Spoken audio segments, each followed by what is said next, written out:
داستان یارانه ها و حقه بازی های آخوندهای دزد و جنایتکار توی این مورد واقعا از حرم الشمسه. قیمت ها رو چندین برابر گرون کردن که میخوایم بهتون یارانه بدیم.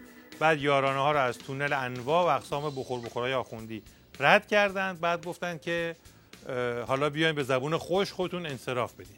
هر کس هم بخواد یارانه بگیره با کلی تهدیدات مختلف مواجه میشه. اولش باید بگه چرا بخواد بگیره. حرفای وزیر اقتصاد دولت دزدها رو تو این رابطه بشنویم.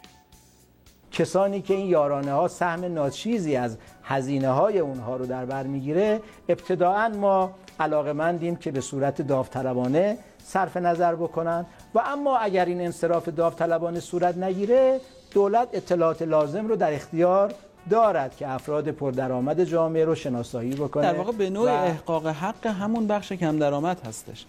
بعدش هم خیلی رو و علنی و وقیحانه تهدید میکنه که اگه راستش به ما نگید بعداً سر خدمات دیگه هم یقتون رو میگیریم.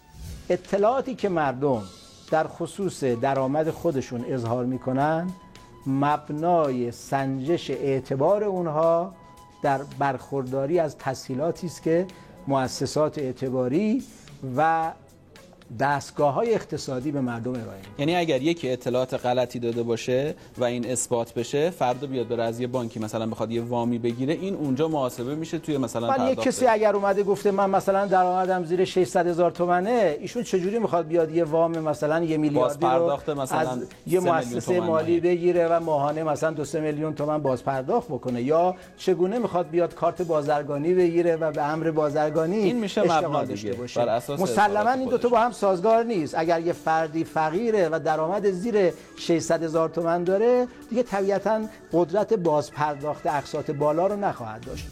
ملاحظه میکنین که این شارلاتان دزد خیلی رو و علنی داره تهدید میکنه که اگه پول داری برای چی یارانه میگیری، اگرم نداری بعداً دیگه حق نداری وامن بگیری چون نمیتونی بازپرداختشو بدی.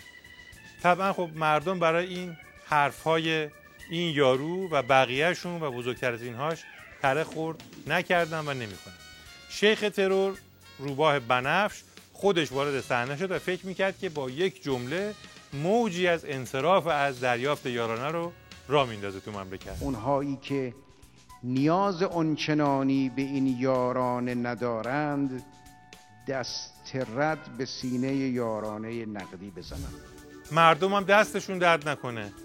دست رد که چه عرض کنم، به قول معروف جفت لگد رد به سینه آخوند شیاد و تمام دم و دستگاهش زدن. حالا باش تا صبح دولتش بدمد. اگه اهل